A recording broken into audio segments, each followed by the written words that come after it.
Advance অ্যাকাউন্টসের আমাদের bonus শেয়ারের উপর সেশন চলছে। আজকে বোনাস শেয়ারের সেকেন্ড ক্লাস। প্রথম ক্লাসে আমি সমস্ত ফর্মুলাটা দিয়েছিলাম জার্নালের উপর এবং ফর্মুলাটাকে বুঝিয়ে দিয়েছিলাম। আজকে একটা প্রবলেম সলিউশন করে দেখাবো। দেখো প্রবলেমটা যদিও একটু স্ট্যান্ডার্ড প্রবলেম, হয়তো প্রথমেই এই স্ট্যান্ডার্ড প্রবলেমটা করাচ্ছি, অসুবিধা হবে কারো কারো, তবুও দুবার তিনবার করে আমি বুঝিয়ে দেবো। বুঝিয়ে দেওয়ার পরে অসুবিধা হলে আমাকে কিন্তু কমেন্ট বক্সে কমেন্ট করবে। হ্যাঁ, দেখো আমি প্রথমে প্রবলেমটা পড়ে শোনাচ্ছি, যদিও তোমরা স্ক্রিনে দেখতে পাবে। এরকম আছে, the following is the balance sheet of Reliance company limited as on 31 December 2004। এবার লায়াবিলিটি দিকে দিয়েছে অথরাইজ ক্যাপিটাল দেওয়া আছে, ওটা তো কাজে লাগে না। ইস্যুড ক্যাপিটালের সেখানে দেওয়া আছে 2,25,000 equity share of rupees 10 each, তাতে 22,50,000 লেস কলস ইন এরিয়ার করা আছে 50,000 টাকা, যেখানে 25,000 শেয়ারে 2 টাকা করে কল বাকি আছে। ঠিক আছে, তাহলে 2,25,000 শেয়ারের মধ্যে 25,000 শেয়ার তারা ফাইনাল কল মানিটা দেয়নি, তাদের কলসিন এরিয়াটা বাদ দিয়ে আমাদের 22 লক্ষ টাকা ইস্যুড ক্যাপিটাল করা আছে। তার নিচে আরও করা আছে ইস্যুড ক্যাপিটালে 1 লক্ষ ইকুইটি শেয়ার 10 টাকা ইচ, কিন্তু 4 টাকা পার শেয়ার পেড আপ। তাহলে 4 টাকা পার শেয়ার যদি পেড আপ হয়, এটা পার্লি পেড শেয়ার, সেটা আছে 4 লক্ষ টাকা। আর রিজার্ভ সারপ্লাসে তোমাদের profit and loss account, dividend equalisation reserve, general reserve, development rebate reserve, capital reserve, security premium, capital redemption reserve আর কারেন্ট লায়াবিলিটি দেওয়া আছে। আর অ্যাসেট দিকে এখানে ফিক্সড অ্যাসেট বলেছে, কারেন্ট অ্যাসেট বলেছে, টোটাল মেরে দিয়েছে। এইবার আমাদের দেখবে ওখানে নিচে অ্যাডজাস্টমেন্টে বলেছে the board of directors of the company took the following decision to forfeit the share on which final call money 2 টাকা ইজ ডিউ। তাহলে প্রথমে ফাইনাল কল মানি যারা ফেল করে রেখেছে তাদের শেয়ারটাকে ফরফিট করতে বলেছে, এটা প্রথম কাজ। তারপরে বলেছে to issue fully paid bonus at the rate of 1 fully paid share for every 2 share held. যারা 2টো করে ধরে আছে তাদেরকে 1টা করে ফুললি পেড বোনাস দেওয়া হবে। সেটা কিন্তু ফরফিচারের পরে। আমাদের 2,25,000 ফুললি পেড শেয়ার ছিল, তার মধ্যে 25,000 শেয়ার যাদেরকে আমরা ফরফিট করে দিলাম, তাহলে আমাদের হাতে ফুললি পেড শেয়ার আছে কত? 2 লক্ষ। সেই 2 লক্ষতে 2টোয় একটা যদি বোনাস দিই, তাহলে 1 লক্ষ বোনাস দেবো। তাহলে 1 লক্ষ বোনাস 10 টাকা করে লাগলে আমাদের বোনাসের জন্য টাকা লাগবে কত? 10 লক্ষ টাকা ফুললি পেড বোনাসের জন্য। তারপরে বলেছে to pay bonus to the partly paid share at an equivalent rate বা ইকুইভ্যালেন্ট রেশিও। তাহলে ওই একই রেশিওয় পার্টলি পেডদেরও বোনাস দেওয়া হবে। তাহলে এখানে যখন 2টোয় একটা দিয়েছি, তার মানে কি আমরা 2:1 অনুপাতে বোনাস দিয়েছি। তাহলে সেখানে আমরা পার্টলি পেডদের 4 লক্ষ টাকা ক্যাপিটাল আছে, 4 লক্ষয় 1/2 হাফ পোর্শন আমরা বোনাস দেবো। তাহলে 4 লক্ষয় হাফ পোর্শন বোনাস যদি দিই কত দেবো? 2 লক্ষ। তাহলে 10 লক্ষ হচ্ছে ফুললি পেড বোনাস আর 10 লক্ষ টাকা, আর 2 লক্ষ টাকা হচ্ছে পার্টলি পেড বোনাস। টোটাল বোনাসের পরিমাণ কত? 12 লক্ষ টাকা। তাহলে এটাকে প্রথমে তোমাদের ডিক্লেয়ার করতে হবে। তারপরে বলেছে to reissue the forfeited share at the rate of 12 টাকা ইচ ফুললি পেড। তারপরে তোমাদের এক্সিস্টিং যে ওই ফরফিটেড যে শেয়ারটা ছিল সেটাকে 12 টাকা ইচে রিইস্যু করেছে। তারপরে বলেছে to pay dividend equivalent to 10% at tax free on share capital including bonus. তাহলে বোনাস সহ যে শেয়ার ক্যাপিটাল হয়েছে তার উপর 10% ডিভিডেন্ড দিতে বলেছে।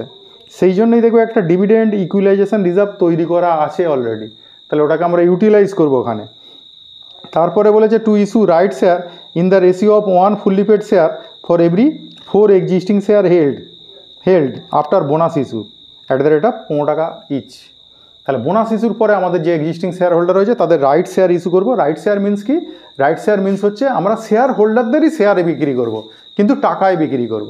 বোনাসের মতো ফ্রি পাবে না, সেটা কিন্তু টাকা দিয়ে কিনতে হবে এবং অ্যাট এ টাইম দিতে হবে। সেটা কিন্তু ওই equity share application allotment first call final call এইভাবে দেওয়া যাবে না, অ্যাট এ টাইম পুরো 15 টাকা তোমাদের পেমেন্ট করতে হবে। আর বলেছে to use minimum balance of PL account. পিএল অ্যাকাউন্টটাকে সব থেকে মিনিমাম ইউজ করতে বলেছে। আর এখানে নোটে একটু বলে দিয়েছে all capital reserve are realised in cash. Capital reserve realise হয়েছে ক্যাশে, তাহলে এটা কিন্তু ফ্রি রিজার্ভ, তাহলে এটাকে ব্যবহার করতে পারবো। আর 1/5 of the development rebate reserve free, তাহলে ডেভেলপমেন্ট রিবেট রিজার্ভের 1/5 ফ্রি। দেখো এবার আমরা করেছি, দেখো প্রথমে প্রবলেমটা আমাদের ফরফিট করতে বলেছে। আমাদের 25,000 শেয়ার 2 টাকা করে দিতে পারেনি, তাদের শেয়ারটা ফরফিট করব। তাহলে তাদের শেয়ারটা যদি ফরফিট করি, আমরা শেয়ার ক্যাপিটালকে কী করি? ফরফিট করলে শেয়ার ক্যাপিটাল ক্রেডিট থাকে, তাকে কেটে দিতে গেলে ক্যান্সেল করতে গেলে কী করবো? Share capital debit. তাহলে শেয়ার ক্যাপিটাল অ্যাকাউন্ট ডেবিট করবো কত? 25,000 × 10 টাকা, 2.5 লক্ষ টাকা। কিন্তু তারা কল বাকি রেখেছিল কত? 2 কলসিন এরিয়ার করছি কত? কলসিন এরিয়ারে পয়সা আছে দেখবে বাকি আছে 50,000 টাকা, 25,000-এর 2 টাকা করে। তাহলে 2 কলসিন এরিয়ার করলাম কত? 50,000 টাকা। তাহলে 2 শেয়ার ফরফিচার করে আমাদের লাভ হয়ে গেল কত? 2 লক্ষ টাকা। তারা 50,000 বাকি রেখেছে, তার জন্য কিন্তু 2.5 লক্ষ টাকার ক্যাপিটাল তাদের ক্যান্সেল করেছি, তাহলে 2 লক্ষ টাকা লাভ। তাহলে সেটা এখন কোথায় রেখে দিলাম? 2 শেয়ার ফরফিচারে। ন্যারেশান কিন্তু লিখতে হবে, দেখো ন্যারেশানটা আমি বলে দিচ্ছি, আমি মুখে বলছি কারণ বোর্ডে জায়গা কম, সেই জন্য আমি ন্যারেশানটা লিখিনি, আমি বলে দিচ্ছি। বিং 25,000 শেয়ার হুইচ কমা দেবে, which fail to pay final call money, আবার কমা দেবে forfeited as per board resolution number dot dot dated dot dot. তাহলে বিং 25,000 শেয়ার কমা দিয়ে which fail to pay final call money at the rate of rupees 2 টাকা each বলতে পারো, 2 টাকা each, আবার comma দেবে ফরফিটেড। তুমি বলবে শুধু ফরফিটেড দিলে কীরকম একটা নাড়া নাড়া লাগছে, বিং দিয়ে স্টার্ট করেছি, ওখানে কিন্তু বিভার বসে আছে, সবসময় মনে রাখবো ওখানে বিভার বসে আছে, আর ওটা কমা দিয়ে ক্লজ করেছি। বিং 25,000 শেয়ার ফরফিটেড, ওর মধ্যে ক্লজ করে লিখেছি কি which fail to pay final call money at the rate of rupees 2 টাকা ইচ, ওখানে কমা দিয়েছি, দিয়ে ফরফিটেড as per board resolution number dot dot dated dot dot. কারণ ক্যাপিটালে কিছু ছেড়খানি করলেই সেখানে বোর্ডের পারমিশন নিতে হবে, বোর্ড থেকে রেজলিউশন পাস করতে হবে, ঠিক আছে? সেই জন্য as per board resolution number dot dot dated dot dot লিখবে, ঠিক আছে? তারপরে সেকেন্ড এন্ট্রি, এটা তো ফরফিট করে আমরা রেখে দিলাম, তারপরে আমরা বোনাস ডিক্লেয়ার করব। দেখো বোনাসের পরিমাণটা আমি ক্যালকুলেশন করে রেখেছি, এখানে ওয়ার্কিং করেছি। টোটাল নাম্বার অফ শেয়ার ছিল ফুললি পেড কত? 2,25,000, তার মধ্যে ফরফিট করেছি 25,000, তাহলে নেট ফুললি পেড শেয়ার কত? 2 লক্ষ। তাদেরকে বোনাস দেবো কত? দুটোই একটা, তাহলে নাম্বার অফ বোনাস কত হবে? 2 লক্ষকে আমরা হাফ করে দিয়েছি 1 লক্ষ, তাহলে এটা হলো নাম্বার অফ বোনাস, ঠিক আছে? তাহলে অ্যামাউন্ট অফ বোনাস কত হবে? অ্যামাউন্ট অফ বোনাস, দেখো অ্যামাউন্ট অফ বোনাস হচ্ছে ফুললি পেড বোনাস হচ্ছে 1 লক্ষ 10 টাকা করে 10 লক্ষ টাকা, আর পার্টলি পেডদের ইকুয়াল রেশিওয়ে দেওয়া হবে, তাহলে তো হাফেই দেওয়া হবে, ওই ইকুইভ্যালেন্ট রেশিওয়ে। তাহলে ইকুইভ্যালেন্ট রেশিওয়ে দিলে 4 লক্ষ টাকা তাদের ক্যাপিটাল, তারা হাফ দেবো বোনাস, হাফ মানে কত দেবো? 2 লক্ষ, তাহলে 2 লক্ষ টাকা বোনাস দেবো, তাহলে 10 লক্ষ 2 লক্ষ, টোটাল অ্যামাউন্ট অফ বোনাস কত? 12 লক্ষ। এবার এই 12 লক্ষ টাকা আমাকে বোনাস যদি ডিক্লেয়ার করতে হয়, কোথা থেকে ডিক্লেয়ার করব? আমরা ডিক্লেয়ার করব রিজার্ভ থেকে। এবার রিজার্ভের আমরা অর্ডার লিখেছিলাম, দেখো ফর্মুলায় ক্যাপিটাল রেডিমশন রিজার্ভকে আমরা প্রথমে লিখতে বলেছি, তাহলে আমার ক্যাপিটাল রেডিমশন রিজার্ভে 4 লক্ষ টাকা ছিল, পুরোটা লিখে দিয়েছি, capital redemption reserve account debit 4 লক্ষ। জেনারেল রিজার্ভে যে পয়সাটা আছে সেটাও আমরা ফুল ইউজ করছি, তাহলে জেনারেল রিজার্ভ 1.5 লক্ষ। প্রফিট অ্যান্ড লসকে কিন্তু লাস্ট ইস্যু করব, মানে লাস্ট ইউজ করব, তাহলে অন্যান্য সমস্ত রিজার্ভগুলো আগে নিয়ে নিই। সেখানে ডেভেলপমেন্ট রিবেট রিজার্ভের 1/5 আমাদের ফ্রি বলেছিল, তাহলে 2.5 লক্ষর 1/5 50,000 নিয়েছি, ডেবিট করেছি। তারপরে আমরা ফুললি পেড বোনাস তো 10 লক্ষ দিচ্ছি, সিকিউরিটি প্রিমিয়াম থেকে তাহলে 2.5 লক্ষ নিতেই পারি, তাহলে পার্টলি পেডের জন্য সিকিউরিটি প্রিমিয়ামকে ব্যবহার করবো না, ফুললি পেডের জন্য ব্যবহার করব, তাহলে সিকিউরিটি প্রিমিয়াম অ্যাকাউন্ট ডেবিট করবো কত? 2.5 লক্ষ। আর ক্যাপিটাল রিজার্ভটা পুরোটাই ক্যাশে পাওয়া গেছে, তাহলে ক্যাপিটাল রিজার্ভ পুরোটাই ইউজ করে দেবো 1.5 লক্ষ, আর বাকি যেটা কম পড়ছে সেইটার জন্য প্রফিট অ্যান্ড লস অ্যাকাউন্টকে ডেবিট করব কত?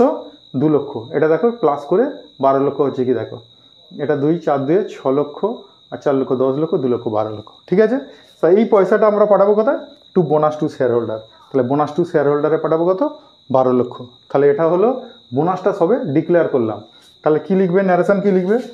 Being bonus declared out of capital redemption reserve, general reserve, development derivative reserve, security premium, capital reserve and profit and loss account, ঠিক আছে? তাহলে এটা বোনাসটা ডিক্লেয়ার করলে এর পরের এন্ট্রিগুলো দেখো আবার পরে করে দিচ্ছি।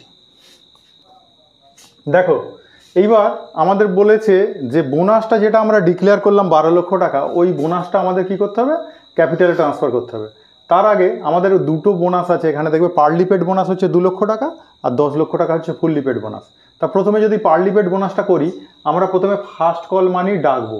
তুমি বলবে ফার্স্ট কল হবে কেন স্যার? কারণ এখানে আমাদের 10 টাকার শেয়ার, 10 টাকার শেয়ারে 4 টাকা মাত্র দেওয়া ছিল, 1 লক্ষ শেয়ার তাতে 4 টাকা করে দেওয়া ছিল, 4 লক্ষ টাকা হয়ে আছে। এখনও যদি 2 টাকা আমরা বোনাস দিই 2 টাকা করে, তাহলেও কিন্তু সেটা ফুললি পেড হচ্ছে না, এখনও পার্টলি পেড থাকছে। তাহলে এটাকে কি করে ফাইনাল কল বলতে পারি? তাহলে ফাইনাল কল বলবো না, তাহলে বলবো কি ফার্স্ট কল। তাহলে ফার্স্ট কল যদি ডাকি, প্রথমে ডিউ করবো, আমরা ডিউয়ের যে এন্ট্রি করি সেই ডিউটা করছি।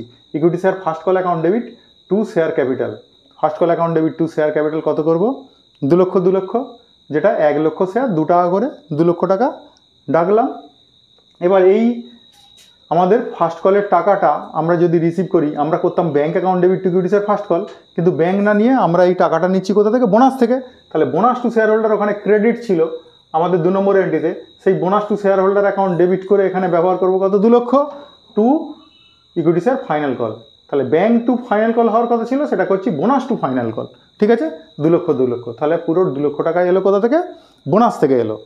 আর তারপরে 2 লক্ষ ব্যবহার করার পর এখনও 10 লক্ষ টাকা আমাদের বোনাসে পড়ে আছে, তাহলে ওটা ফুললি পেড বোনাস। তাহলে ওটা সরাসরি bonus to share holder account debit to share ক্যাপিটালে পাঠিয়ে দেবো 10 লক্ষ 10 লক্ষ।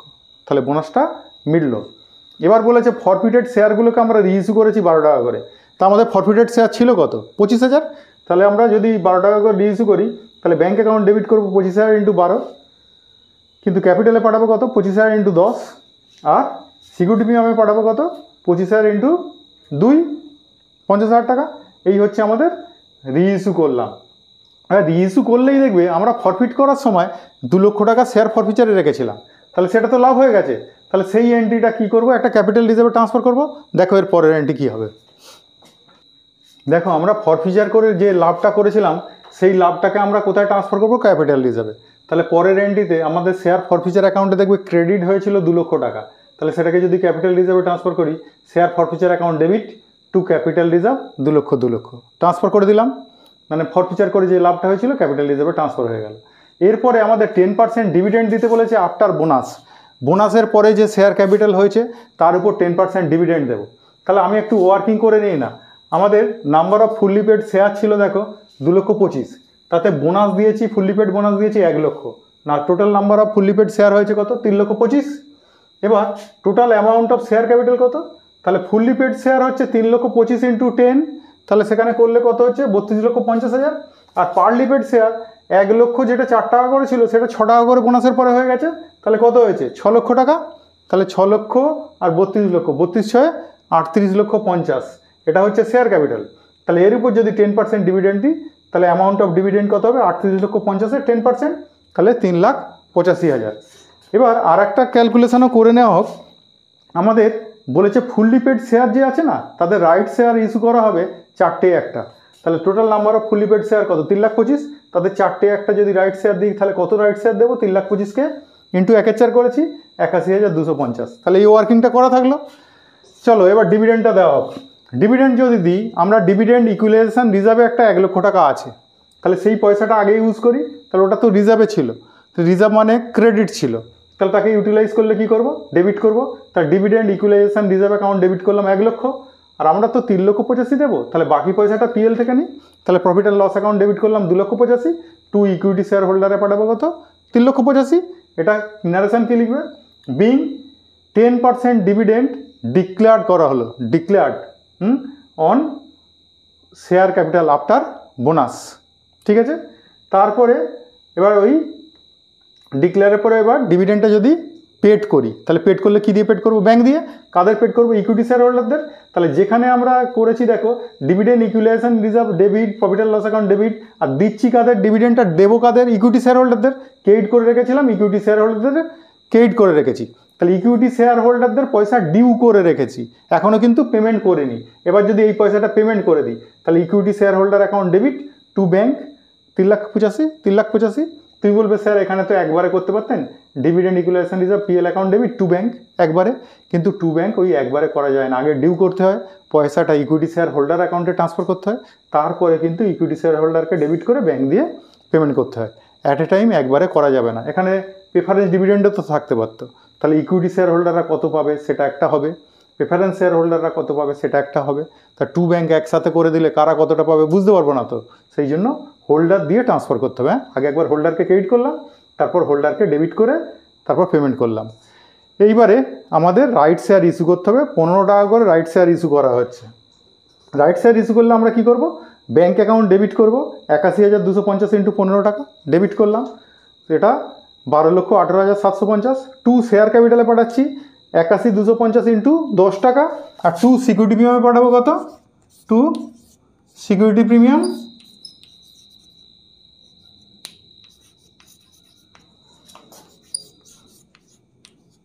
81,250 × 5 টাকা করে 4,06,250। তাহলে এই দুটো প্লাস করে এই টোটাল ব্যাংকটা হলো।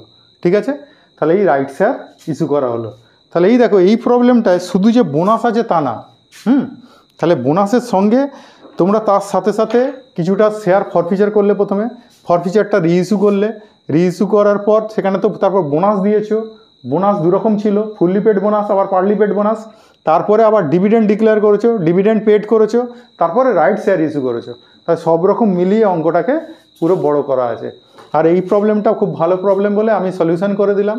তারপরে তোমরা বারবার দেখবে ভিডিওটা, ক্লাসটা বারবার দেখে তোমরা অঙ্কটাকে একেবারে নিজের মাথায় বসাবার চেষ্টা করবে। আর একবার যদি বসে যায় তাহলে বোনাসের যে প্রবলেমগুলো আছে এর থেকে কিন্তু অনেক ইজি প্রবলেম তোমাদের পড়ে। তাহলে এইরকম স্ট্যান্ডার্ড অঙ্ক যদি দুটো তিনটে করতে পারো তাহলে কিন্তু বোনাসের উপর পুরো কনসেপ্ট এসে যাবে আশা করি। এর পরের ক্লাসে আবার দেখা হবে, আবার একটা এরকম প্রবলেম নিয়ে আসবো। পরের ক্লাসে দেখা হচ্ছে, আজকের মতো এটুকু, টাটা।